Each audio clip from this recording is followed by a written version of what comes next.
Ju përshëndesi gjithëve, mirë se vini në edicionin e Mesditës, do të jemi së bashku për të parë zhvillimet kryesore të deri tanishme. Edi Rama i quajti absurd apelin e Sali Berishës ndaj nxënësve për të bojkotuar shkollën për shkak të vendimit për mbylljen e TikTok. Në një takim me Gra me rastin e ditës së 8 marsit, kryeministri tha se kjo thirrje është një fakt më shumë pse më 11 maj duhet votuar Partia Socialiste që do të çojë vendin drejt Bashkimit Evropian. Rama tha se Gra dhe vajza do të jenë në listat e mbyllura të kandidatëve. Kryeministri ironizoi dhe koalicionin e Partisë Demokratike duke thënë se vetmja gjë madhështore në sportën e karavidheve janë mustaqet e Kujtim Gjuzit.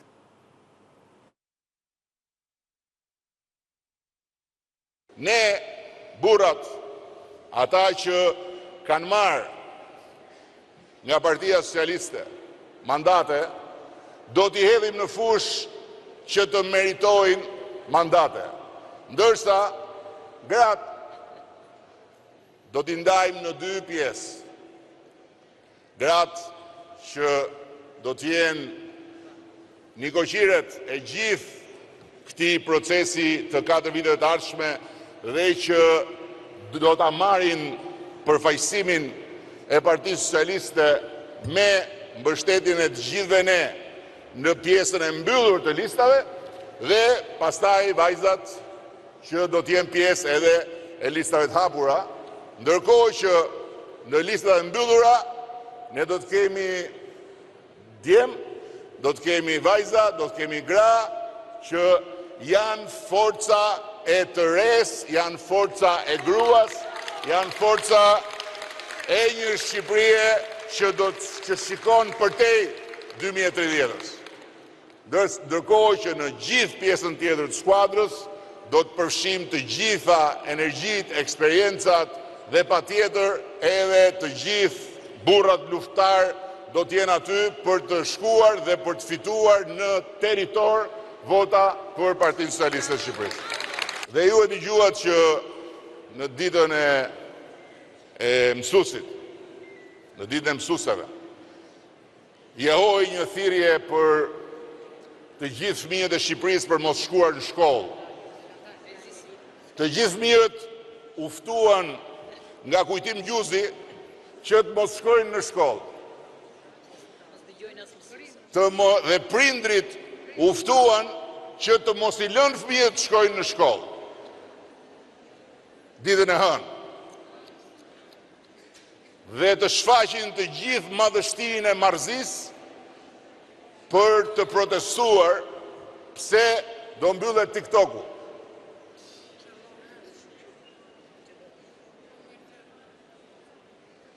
Kjo është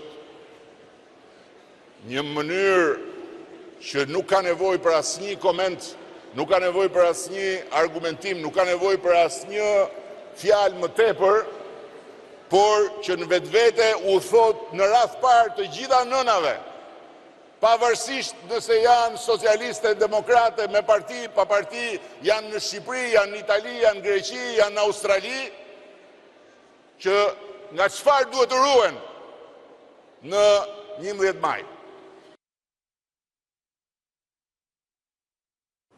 Shumë gra në profesione të ndryshme ndajnë jetën e tyre mes familjes dhe karrierës profesionale. Për gratë që shërbejnë në bluzën e bardhë, angazhimi si nëna dhe bashkëshorte dhe përkushtimi për pacientët shpesh janë sakrifica e madhe që ato i përballojnë me sukses. Gjona Çallaku sjell historinë e rrugtimit të një mjekeje që profesionin e trashëgoi nga nona dhe ndjek prej gati 3 dekadash. Ëndëra fëminore për të ndjekur gjurmët e nënës në profesion ishte shtysa kryesore doktoreshës Olvis Petre, që të bëj pjesë e bluzave të bardha. Tashmë për 27 vitesh si mjeke pneumologe, Olvisi ja ka dalë të realizojë dëshirën e saj, e teksa rikthehet në ato ditët e para kur i hyri këtij rrugëtimi, na tregon se porosinë e parë nuk ia dha nëna, por babai. E para më thënë ka qenë sepse profesioni mjekësisë është dhe profesioni mamas time, por nuk ka qenë vetëm kjo arsye. Në vitet 90 për herë të parë u shpall që Fakulteti i Mjekësisë do pranojë studentët me konkurs.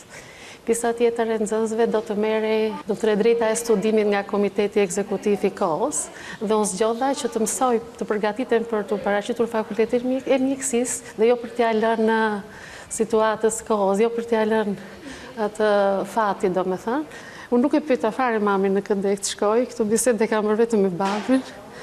Dhe tha, shiko, mjeku është gjithmonë mjek, edhe në luftë, edhe në burg, edhe në paqe, je mjek. Sakrificat që prej kohës së studimit i kujton edhe tani, ndërsa nga hapat për të arritur qëllimet, sidomos disiplinën e radhit të parën. Është më e vështirë se sa imagjinon kur je nxënës në gjimnas. Sepse ti nuk trembesh nga shkenca, nuk trembesh nga studimi, po volumi në mjekësi është maramëndës. Volumi, sasia e librave, sasia e kohës që ti do të rish mi libra, është shumë e madhe. Këtë gjë më ka thënë mamaja ime, që unë e kam humbur para një viti që mendoje mirë nëse do shkosh mjekësi, sepse duhet të bësh të ndenjurat kallo dhe bryllat kallo. Ashtu si për çdo grua në karrierë, edhe profesioni i mjekës ka sfida edhe më të mëdha se sa burrat, sidomos kur bëhesh nën.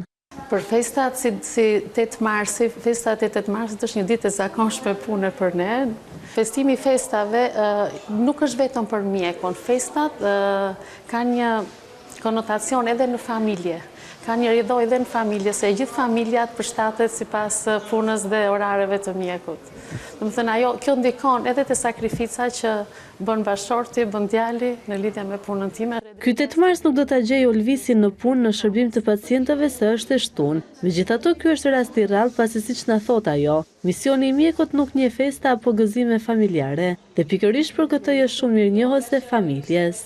Është shumë e vështirë, sidomos kur vinë fëmijët në jetë edhe fëmija mund të jetë i sëmurë dhe unë e kam përballuar me fëmijët me 39, me djalin tim me 39 unë kam ardhur në punë dhe kam shërbyer në spital, sepse në një moment mund të ndroj kolegu, po jo gjithmonë kolegu mund të jetë disponibil që të bëjë rojet e tua.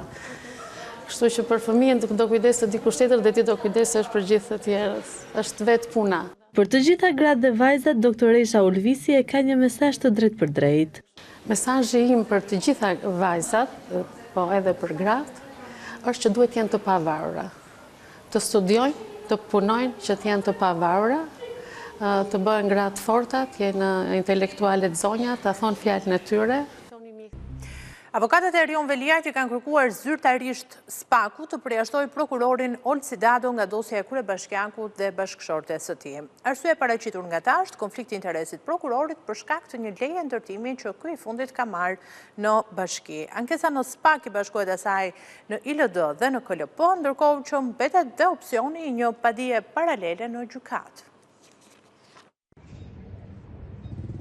Bashkëshorti e kryebashkiakut të Tiranës, Ajola Xoxa, u paraqit në prokurorinë e posaçme të premte në mëngjes, në respektim të masës së sigurisë detyrim për të paraqitur 2 herë në muaj.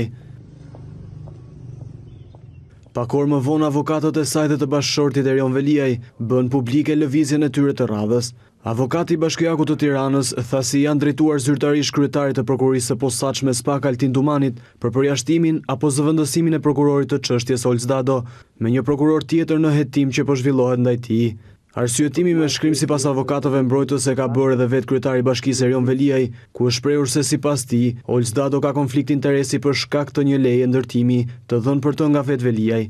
Momenti i parë është ai që vetë zoti Veliaj si person direkt i cënuar ka shfaqur në seancën gjyqësore të datës 12, ku prezent ka qenë aty dhe vetë drejtuesi i prokurorisë, duke shfaqur konfliktin e interesit në vlerësim të tij me një nga prokurorët e çështjes zotin Dado. Mbrojtja ka formalizuar kërkesën për përjashtimin e zotit Dado apo zvendësimin e tij nga prokurori i çështjes. Këtu kemi shtuar edhe shkakun tjetër të sjelljes së përfaqësuesit të akuzës që në vlerësimin ton kishte doza një anshmërie. Pretendimet e Erion Veliajt për konflikt interesi nga Olc Dado po shqyrtohen njëkohësisht në ILD dhe KLP, 2 kërkesa të bëra më herët nga pala mbrojtëse e kryetarit të Bashkisë së Tiranës. Pas arrestimit të tij me urdhër të SPAK, Erion Veliaj u la në burg nga gjykata e posaçme si i dyshuar për veprat penale të korrupsionit pasiv të funksionarëve shtetëror, si dhe pastrimit të parave. Gjatë komunikimit para kamrave me gazetarët, avokatët e Erion Veliajt këmbgulën në 2 pika kryesore të fazës së re të mbrojtjes së kryebashkiakut të Tiranës. Ata theksuan se masa e sigurimit arrest me burg është abuzive dhe ekstreme, dhe se bien ndesh edhe me parimet e gjykatës ndërkombëtare të drejtave të njerëzit. Më tej avokatët pretenduan se në asnjë rast Velia nuk ka intimiduar hetuesit apo gjykatësit e dosjes së tij dhe të bashkëshortes, ankimin në SPAK, pasi LD dhe KLP, si duket po hap opsionin që përjashtimin e prokurorit Dado për konfliktin e interesit, mbrojtja e Veliet ta kërkojë shpejt dhe në gjykatat e vendit, por jo vetëm.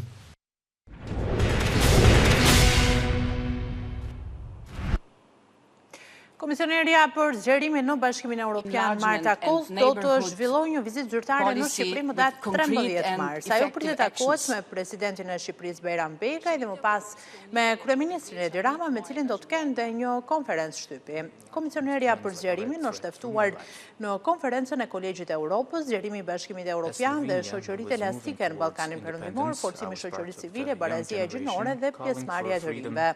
Gjatë muajit shkurt, komisionerja Koch theksoi dhe nevojën për të përshpejtuar procesin e integrimit në Bashkimin Evropian për vendet që synojnë anëtarësimin. I feel the incredible collective positive energy which Për 2 net, mbrëmjen e së shtunës dhe të dielës do të bllokohet qarkullimi i mjeteve në një segment unazës së madhe në Tiranë, konkretisht nga i sheshi Shqiponja deri tek ura e lumit Tirana për shkak të shtrimit të shtresës së fundit të asfaltit. Autoriteti rrugor shqiptar njofton se punimet do të kryhen natën për të mos penguar dhe lëvizjen e automjeteve. Për shkak të punimeve në ish sheshin Shqiponja deri tek ura e lumit Tirana, është vendosur bllokimi i qarkullimit të automjeteve kryesisht gjatë orëve të natës. Autoriteti rrugor shqiptar ka bërë me dije se duke nisur nga data 8 mars në orën 20 të mbrëmjes deri në orën 6 të mëngjesit, nuk do të lejohet qarkullimi i automjeteve që vijnë nga tuneli numër 2 dhe tuneli numër 1 në drejtim të unazës veriore. Ky segmenti i unazës së madhe të Tiranës do të bllokohet për 2 net për qarkullimin e automjeteve, pasi do të hidhet shtresa e fundit e asfaltobetonit. Autoriteti rrugor shqiptar ka bërë me dije se punimet do të kryhen për gjatë natës duke nisur nga ora 20 deri në orën 6 të mëngjesit, në mënyrë që të mos krijohen probleme në qarkullimin e automjeteve.